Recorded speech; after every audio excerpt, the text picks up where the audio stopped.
The Nigerian political space in recent times somehow witnessed a boom, seeing the breed of professionals, businessmen, and even youths aspiring for elective positions. The past bear evidence of attempts by younger generation. In those days, youths were active in the nation's electoral processes. Youthful politicians who were professionals drawn from various fields of endeavors such as architecture, law, education, agriculture, medicine, security, and other sectors. Before the independence that we refer to as the pre-independence period, we saw a myriad of youths coming up. These are people who had opportunities of education at the time.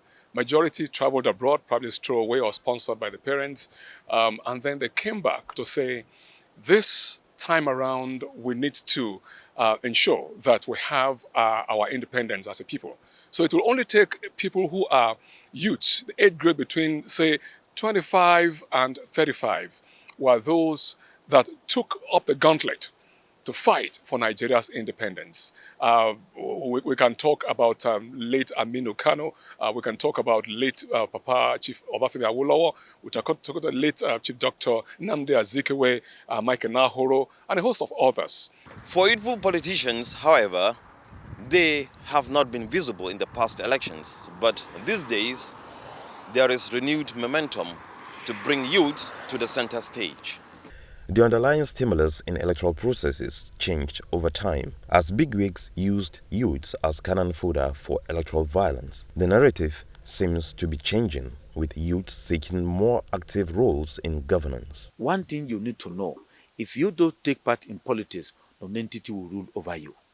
And by the time non-entity take over, your life, your everything, the policy will affect your living.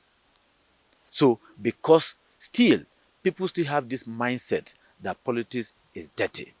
Politics is not dirty. It depends how do you want to play it. It is imperative for whoever that assumes leadership in every strata of Nigeria's governance to carry everybody along.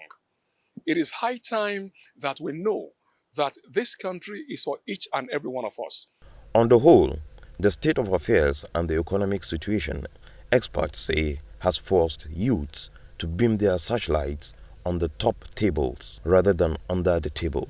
Instead of them to be using as toggery, political rascality, snatching of boxes, why can't we do it ourselves?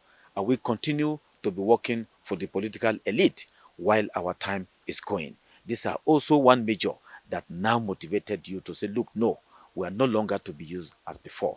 The level of education they have acquired, some of it, both economic power, then they now decided that, look, it is time for them to move into politics. In the eye of the public, the entry of military administration in the polity hindered youth involvement in governance until the return of democracy, which paved the way, hence the appearance of more youthful politicians in the current dispensation.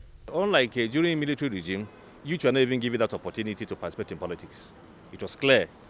It was full of being a kind of a dictatorship, kind of a game of politics. But now, with the democracy, we engage ourselves now.